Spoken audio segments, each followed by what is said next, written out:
రైట్కి వెళ్దాం. లెఫ్ట్కి వెళ్ళాలి కదా. ఆహా, ఇటు ట్రాఫిక్ ఎక్కువ ఉంది. ఓకే, రైట్కి వెళ్దాం.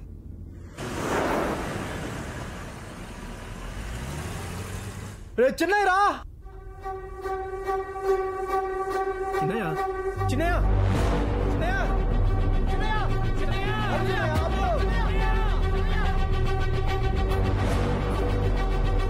అవి నాకు చిన్న పనుంది, నువ్వు ట్రై చేసుకో, వెళ్ళిపోతావా? చూసుకుని వచ్చేస్తాను. ఇలా సడన్ ప్రోగ్రామ్స్ పెట్టకు Raghava. I don't like all this. ఈ ఒక్కసారి కవి ప్లీజ్. సరే వెళ్ళు. ఒక్క నిమిషం.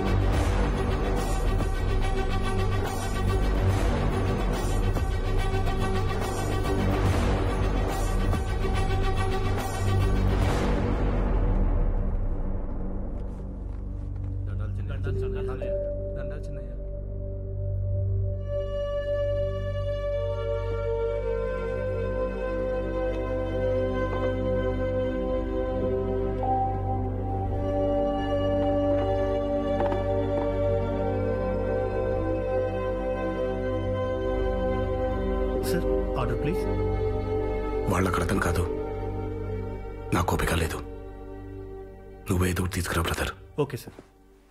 నువ్వు భయపడి ఆడుకో ఉరికినావని ఊర్లో అనుకుంటాడారాపా. అట్నే అనుకోని కొండను చూసి కుక్క మురిగితే కొండకు సేట తగ్గితే తప్పేమిరా? బసిరెడ్డి కొడుకు బాలిరెడ్డి, నువ్వు గాన కనపడితే సంపుతాను ఎచ్చులు పోతాడు సినాయా. రెడ్డి, పైకి మనం ఏం చెప్తాము అది మనం కాదు. Sorry sir.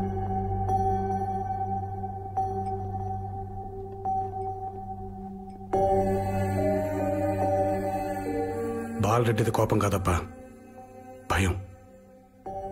అది కాదని వాళ్ళ ఊళ్ళో వాళ్ళకి చెప్పుకోవడానికి నన్ను నరుకుతానంటాడు.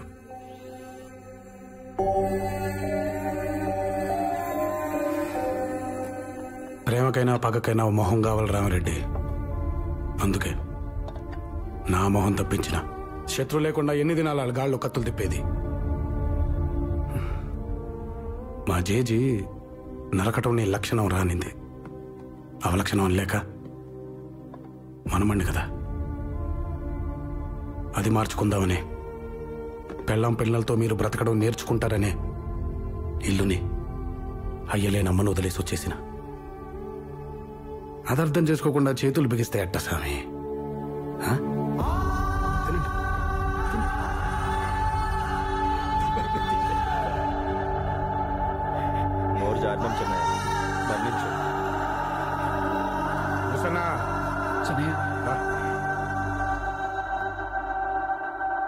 Sorry brother. ప్రతి మనిషి బాంబు సన్నా ఊరికే పేల్చకాకండి. లే, ఎక్కడంతగా నచ్చినట్లేదు, దారి లేదని తినిపోండి.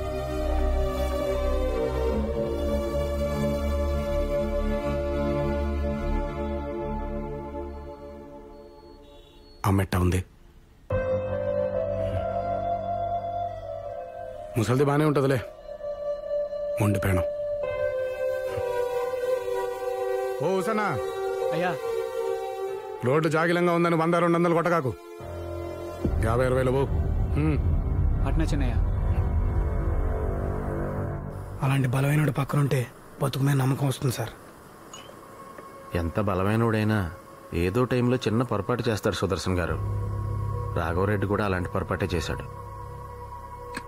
మా నాకు స్కూల్ మ్యాగజైన్ కోసం ఒక మంచి కథ కావాలి. కథలు నా దగ్గర ఎక్కడుంటాయిరా? ప్లీజ్. మీ నాన్న రోజు కోర్టులో జడ్జికి బోల్డ్ అని కథలు చెప్తారు. క్లయింట్ దగ్గర ఎంత కమిషన్ నొక్కేసావయ్యా అని అడగగానే అయ్యో నాకేమిస్తారండి అని మన బాలు చెప్తాడు, చూసావు? అవి కథలంటే. ఆదివారం నాడు కాలేజ్ ఏంటి అని మీ నాన్నగారు అడగగానే ప్రైవేట్ క్లాస్ కదా డాడీ అని మొదలెట్టి అందుకే కంపల్సరీ వెళ్ళాలి అని పూర్తి చేస్తుంది. ఆ మధ్యలో ఉండేది అద్భుతమైన కథ. అది మాలాంటి వాళ్ళు కాదు, వెళ్ళి మీ రెండో ఒకరు అడుగు ఎరగదేస్తే. నేను పార్టీకి వెళ్ళాలి, ఒకసారి డ్రెస్ ఇస్తావా అని అడిగితే అర్రే ఎక్కడ పెట్టానో మర్చిపోయానే అని అక్క చెప్తుంది, చూసావా? అవిరా గ్రేట్ స్టోరీస్ అంటే. వెళ్ళిదాన్ని అడుగుపో.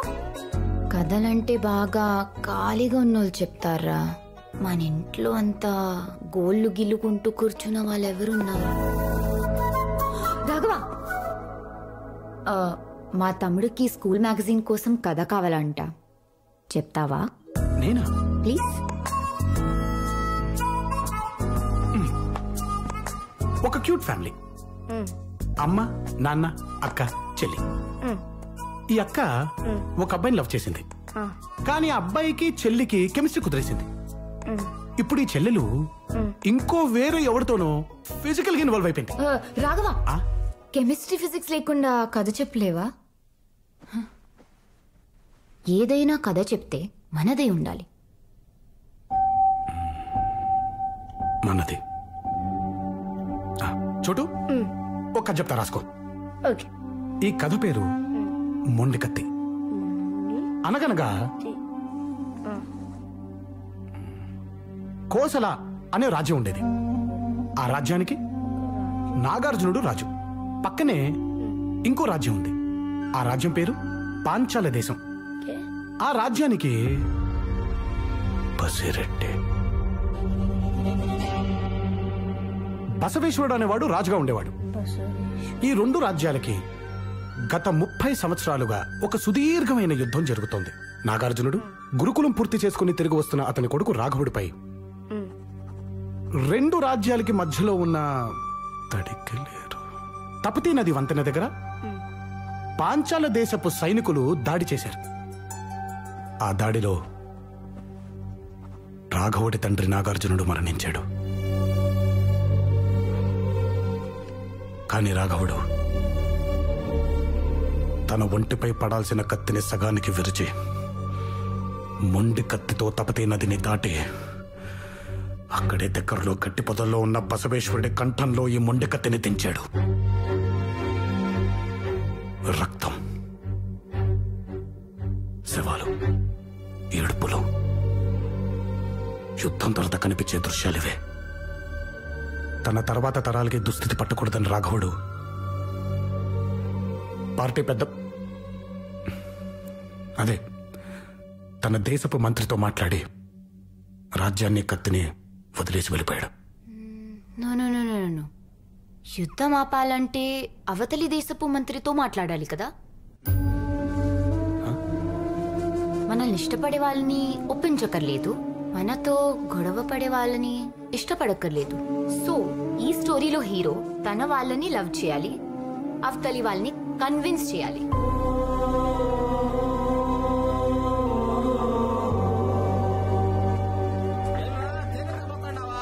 చెక్ పోస్ట్ కాడ కాపెట్టుకుని ఉన్నారు పోలీసు వాళ్ళు. నేనేమన్నా అంత లేసుగా సిక్తానా? వాళ్ళ కండుగా పెట్టబాలో నాకు మంచిగా తెలిసిలే అప్ప.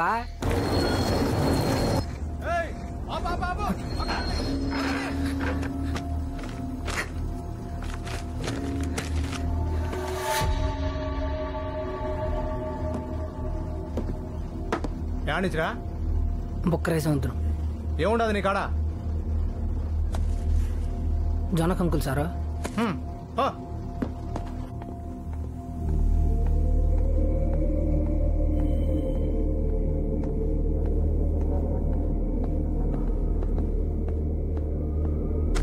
గురుగారు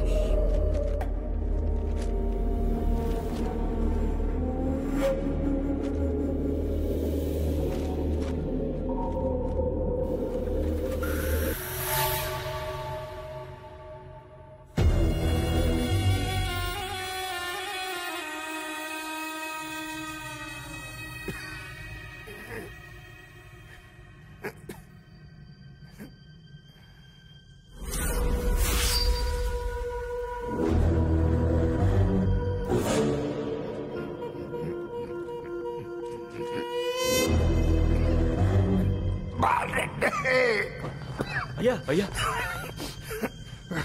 బాలరెడ్డి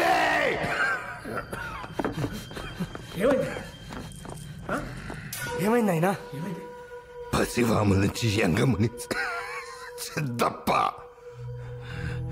గోవల్చెరు నుంచి సోబు లాలప్ప,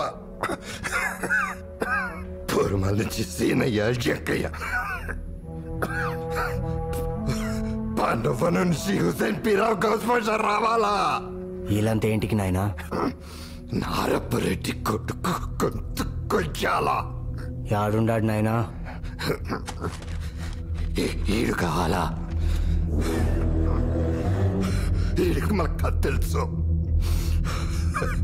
వానికి చెప్పిన నారపరిటి కొడుకు జాడ తెలుసు. అసోడికి ఇంతమంది ఏంటికి నాయనా? వీడిని పట్టుకోగానే వాడు బయటపడతాడు బాలరెడ్డి. ఏం మనం సాలమా? ఆ రోజు 50 మంది ఉన్నాం. చాలామా? వాడు కత్తి తీరిన ఒళ్ళు లేదు, నెచ్చినోడిని మనిషి లేడు. ఆ బుద్ధివాడిని చూస్తా అంటే సాగు సొక్క లేకుండా తిరగన్నట్టు బాలరెడ్డి. అందుకే తరికలేరు కాడ వాడి ఉమారం చూడని కావాలా. వాడిని గుర్తుపట్టడానికి ఓపడం, మొట్టపెట్టడానికి వాళ్ళు కావాలా.